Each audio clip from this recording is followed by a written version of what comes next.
በህገ ወጥ መንገድ ሰዎችን አዘዋውረዋል ያላቸው 28 ሰዎች ላይ ክስ መመስረቱን የፌዴራል አቃቢ ህግ አስታወቀ። አሚናት መሐመድ ያዘጋጀችውን ዝርዝር ከድር ከማል ያቀርበዋል።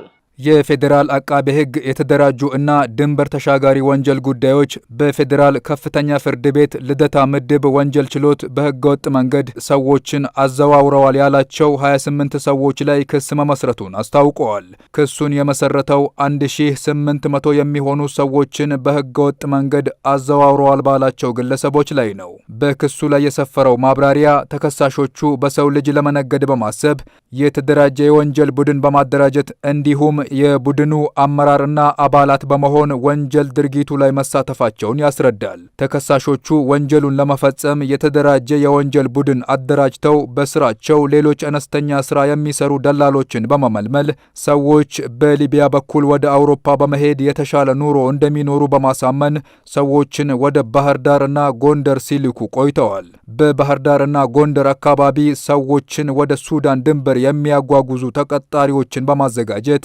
መደበኛ በሆነ መንገድ ከሀገር ሲያስወጡ ቆይተዋል።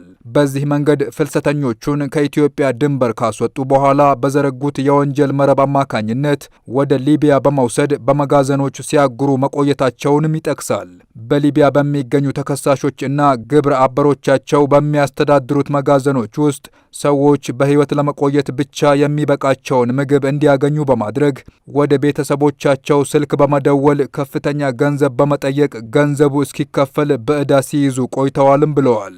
በፍጥነት ገንዘብ መክፈል ላልቻሉ የተበዳይ ቤተሰቦች ተበዳዮችን እጅግ አሰቃቂ በሆነ ሁኔታ እየደበደቡ እና እያሰቃዩ በተንቀሳቃሽ ምስል በመቅረጽ ወደ ቤተሰቦቻቸው በመላክ ገንዘብ እንዲከፈል ጫና አድርገዋል ሲል ክሱ ያትታል።